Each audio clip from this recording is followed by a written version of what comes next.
Hey guys, it's Mitch. How's it going? We're looping back around to some more Savage Dragon. Why not?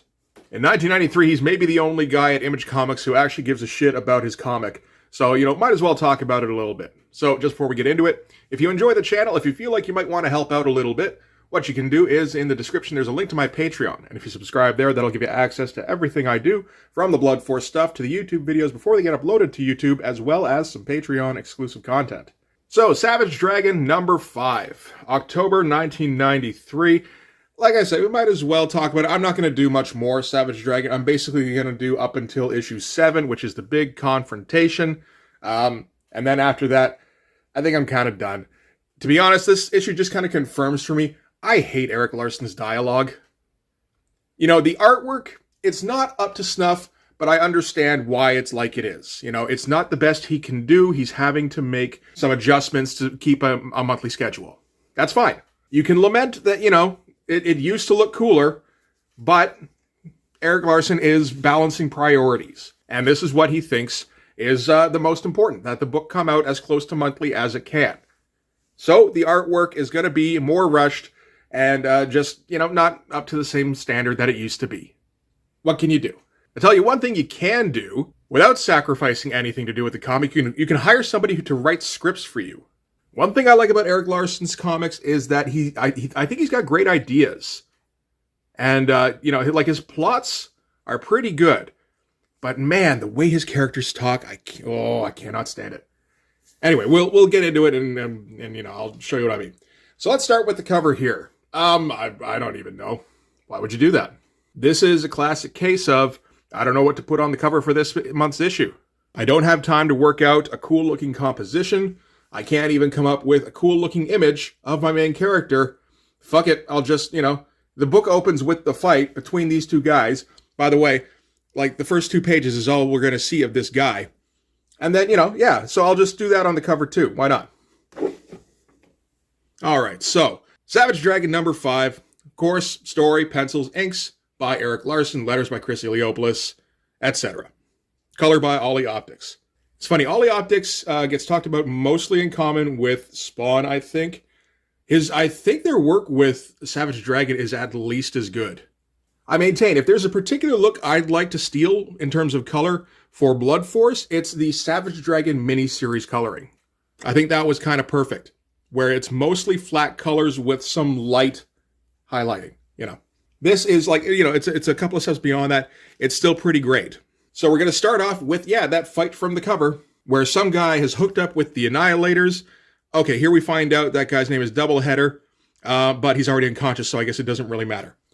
That said, the way he draws a guy with 2 faces on his heads is pretty good. In fact, this whole page is pretty good. This is like kind of classic Larsen stuff. Now, the problem is this doesn't have a whole lot to do with the issue, and it is an extremely short, like it's not even a fight, it's one punch. And then next page, he's unconscious and he's gonna take him in. Doubleheader's not a bad name either. And that's I think that's about all we're gonna get for fights in this issue, really.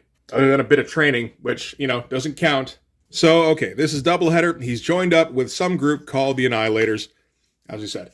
As Officer Dragon is gonna pull him in, he sees a guy flying off in the distance who looks an awful lot like Mighty Man, which is, of course, Erik Larsen's version of Shazam. And this is particularly troublesome to Dragon because he's been giving Dart shit for like the last 2-3 issues about how she says she saw Mighty Man. Fine page, not a ton going on. I do like this here, this shot of the dragon, and he kind of crosses over the panel border. That's nice stuff. So from there we go to the Chicago Police Department, where Savage Dragon is addressing Freak Force for the first time. So Freak Force is Barbaric, Rapture, Dart, and Horridus. And Barbaric is a moron. Just keeps going on about donuts. I'd like to eat some donuts. Don't think I could eat too many donuts. Rapture is horny for Dragon, as really all women are when you get right down to it. That's part of the dialogue I'm not a fan of. Dart's a bit of a cow. And Horridus, I believe she's spouting commercial jingles, which would actually make some sense if she's been locked up in a basement all her life, watching nothing but TV. A decent shot for a splash. kind of everybody assembled here. Pretty good. Not super dynamic or anything, but I feel like it's about as dynamic as we're going to get in this issue. Sorry, I just had to look up what the fuck "You've Got the Right One, Baby." That's what Horridus says. I couldn't quite remember. It turns out it was a Diet Pepsi slogan with Ray Charles. It's kind of fucking nuts.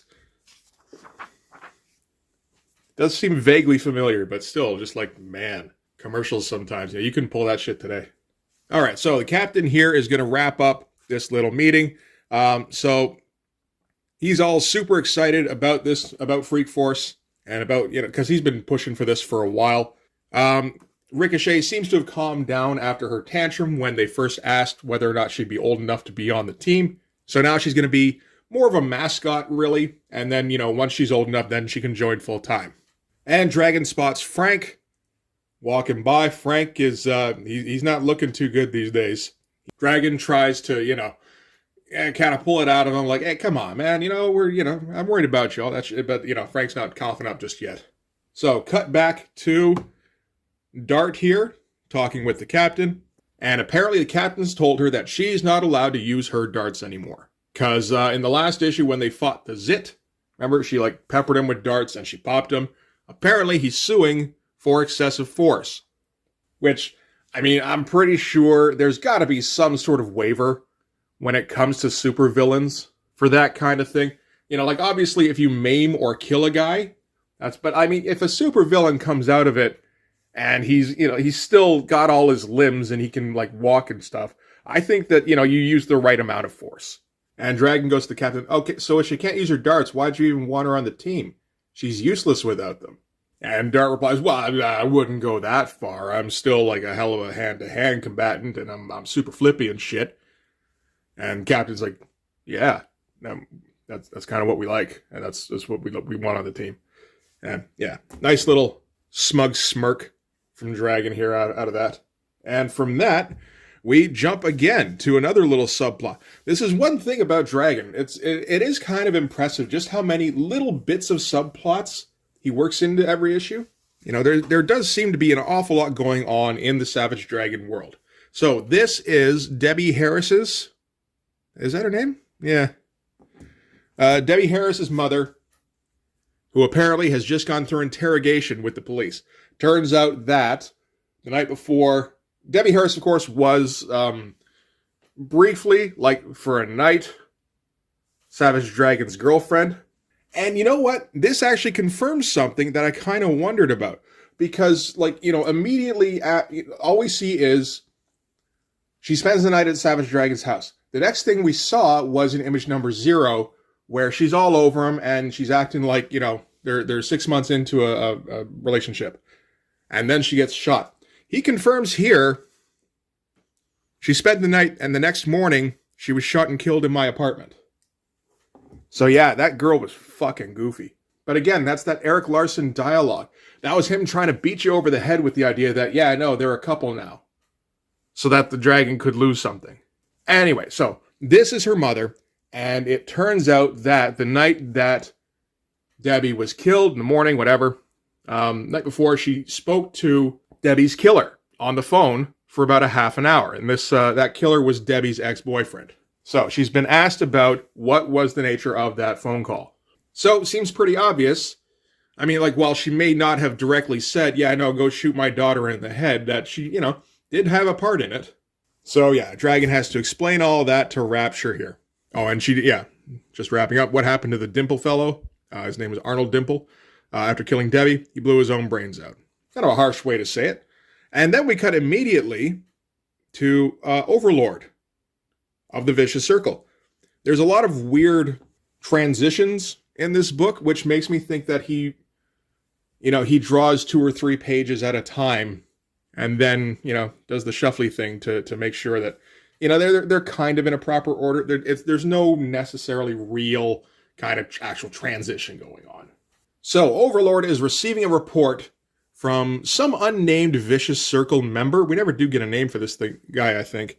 Unless this is it here, proceed with caution. It seems like Overlord is just repeating the Minion's advice back, kind of unbelieving. But the Minion is advising that, yeah, So there's nothing more we can get out of Frank Darling.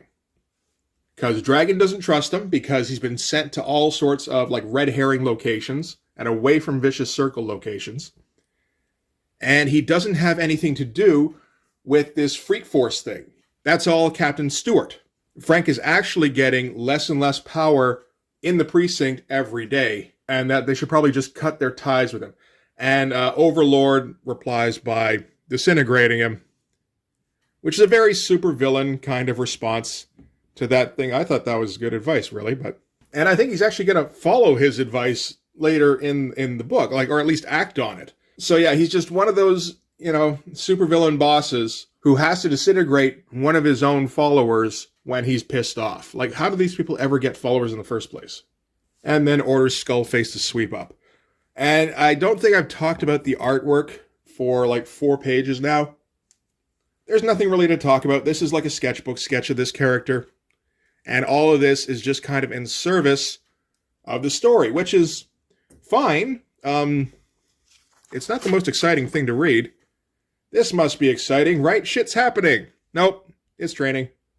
That said, this is the first time we're seeing Freak Force in action, like against each other.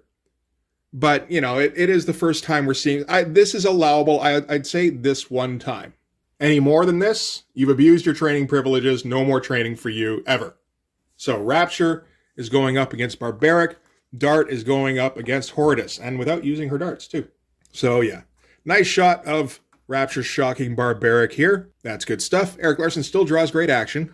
Dart grabs Horridus by the head horn and tosses her, which is a fun thing, and moons the camera. We're not quite at the point where Erik Larsen is putting full frontal nudity in the book, but, the signs were there, I feel like, that it was coming. So, Barbaric replies to being electrocuted by holding up, I suppose, a chunk of street or rubble, something like that, and throwing that at Rapture. And Rapture has no super durability powers whatsoever. She's able to dodge out of the way, but the wall that was damaged by the debris or whatever starts to fall on her. This is one of the things I hate about Erik Larsen dialogue is the constant, oh my gods. So, Dragon is able to get her out of the way at least. I assume he's supervising this little session. Rapture is unhurt, and then he starts berating Barbaric because Barbaric is stupid. And in the middle of chewing him out, Dragon gets a page, because it's 1993. And he has to run off. This page looks particularly rushed, I will say. He didn't put a whole lot of thought into these shots. They're pretty quick. Cut back to the Chicago PD, where Emily Schwartzblatt is arriving, and she's here to see her son, Rodney, who was the picture of the dude with the green mohawk way back in Savage Dragon miniseries number 3. So we're still kind of stretching that thing out, eh? But I guess you can kind of do that when you have like a dozen little kind of snippets of mini stories just kind of going through your book, is that you could just kind of devote half a page to here's the next step in this one. I don't think this was done the best because the way this is set up, it looks like Savage Dragon got beat because, yo, dude, your mom's here. When that's not the case at all. Cut to Frank Darling's apartment, which is getting trashed by some dude in an outfit. He's outfit guy. Gets a big old RoboCop punch through the wall, and now Frank is ready to talk to Dragon. I guess this is kind of that point. So we're going to get a recap of why exactly Frank is in deep with the Vicious Circle gang. He found Dragon, was like, yo, you should be on the police guys. And Dragon was like, I don't like police guys. I just want to be left alone. He's like, well, shit. I'll get you to work for my cousin then. And then he told the Vicious Circle guys, yo, you should go, rob my cousin then. So that Dragon would see close up just how bad this city had gotten. And then, of course, Vicious Circle guys killed his cousin guy. And now Frank's been feeling real bad about that shit. And then the Vicious Circle guys found out it was Frank, and they've been blackmailing him. Oh my gosh. And since then, they've been blackmailing him and, getting him to send Dragon to places where they're not.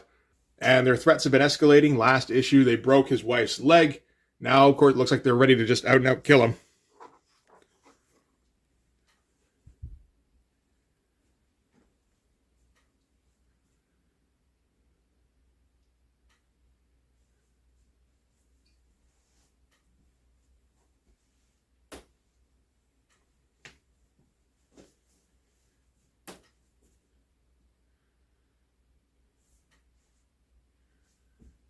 And Dragon's response is, man, that sucks. Well,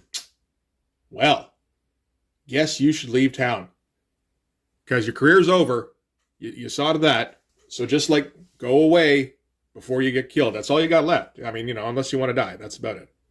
And I know at the beginning of this, I led with what sounded probably like a bit of a thesis that I can't stand Erik Larsen's dialogue. I've been kind of looking for examples in here. There's nothing obvious. I don't know. He repeatedly uses the same terms over and over. A lot of those terms end up feeling kind of childish and cringy. How Dragon and Darling keep referring to the Vicious Circle members as the bad guys here. How people keep saying, oh my God. How people keep saying damn or Jesus when they're surprised. They love saying Jesus. I don't know. It's always cringy reading a Savage Dragon comic. I have to assume that Erik Larsen talks like this. Because, no one would teach you to write like this. Next, we got a Mighty Man poster by Adam Hughes. That's pretty great. Very Norman Rockwell kind of thing. I like all the rendering in the dark spot. And then, the white stripe is all, super clean kind of thing. Yeah, no, that's a great poster. Next issue, a Twisted Dragon and Super Patriot poster by Jay Lee. I don't remember that. Is it actually there? Or did he pull a Rob? I feel like Jay Lee is more reliable than Rob Liefeld. Oh, it is in there. All right. We'll check that out next time.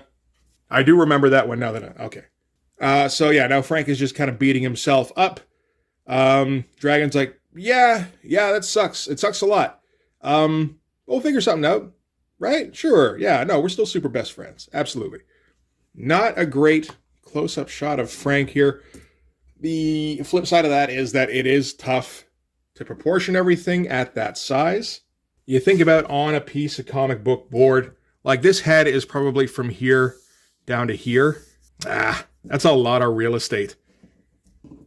I guess I can let it slide. It's just but then don't do the giant head is the thing. Okay, so now we're cutting back to somewhere where Freak Force has tracked the Annihilators to their lair. Turns out the Annihilators are a splinter cell of the Vicious Circle that are moving in on their territory. They mentioned it here or there throughout the issue. And everybody's super worried about the Dragon because he's super worried about Frank. But no, that just makes him more determined. See, these are his determined eyes. So now they're going to bust in on the Annihilators, where they're having their meeting. These are all pretty much all the guys who busted out of prison back in issue 3 or 4, whatever it was. I think it was probably 3. I can't remember now. I believe this is Cyberface, which is a pretty good name. Kind of in line with Erik Larsen names, like Skullface. And yeah, so they're just kind of having a chat in a warehouse. And Freak Force busts in and goes, ha, you're under arrest. And Cyberface goes, ha, like hell, kill them. And that's the end of the issue. That was 17 pages. Decent enough shot to end on. Some of these guys are pretty rushed. This shrapnel guy just looks like an excuse to scribble a lot of the time. The shot of Dragon is cool. Actually, that's kind of it, really. Okay, so that was just after the halfway point. The other half is a Mighty Man backup feature, which is okay, nobody really wants that, but Erik's trying to stay on schedule, and he can't do it. He can't produce 20 pages in a month, I guess. Or at least not this month. So this is going to be written by Erik Larsen. Penciled by David Williams. I'm not familiar. He looks pretty good. I don't know if I like really any of this background stuff too much, but it's fine. No, you don't even look at it. You're looking at these two. That's it. So this is a freshly minted Mighty Man. Somebody has taken over for the old guy who died back in the miniseries. And he's just kind of showing off Mighty Man powers with his friend or his girlfriend. I'm not for sure at this point. Anyway, so he's kind of flying her around the city, plunks her down on a roof. And while they're up there, he sees some dude named Braun. Yes. He's going on a rampage in the city because that's just what happens in Chicago. And he's going to go do some save the day shit. And I think the point of Mighty Man is that the guy who now has the Mighty Man powers was a Mighty Man fan because he seems to really get off on saying the superhero tagline shit. So like this looks like a job for Mighty Man. And just flies off. Great shot. I like the zoom. I like the Dutch angle. I like that we get a full shot of Mighty Man here. That's pretty great. Did Erik Larsen do breakdowns here at all? Storyteller. Creator, writer, storyteller. Did we need all of those credits? I suppose Eric did. Mighty Man zooms down and gets one punched by Brawl. Not a particularly strong shot. I feel like it's okay because of... I think it's mostly the expression that kind of saves it the other way. Whoever this Dave Williams guy is, he's good at expressions.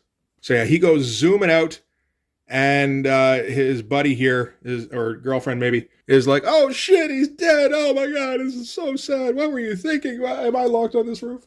And turns out, yes, she is. But while she's cursing Sam out for leaving her up on this roof, he comes zooming back. There's a whole lot of weird kind of intersecting lines right in the middle here. Just zoom, zoom, and zoom.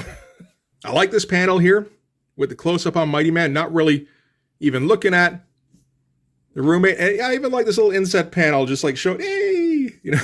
And again, the expression sells it. I like that panel because of it. So flies in and foot stomps Brawl. Braun? I think it's Braun. And just, yeah, whap, whap, whap, whap, whap. And he winned.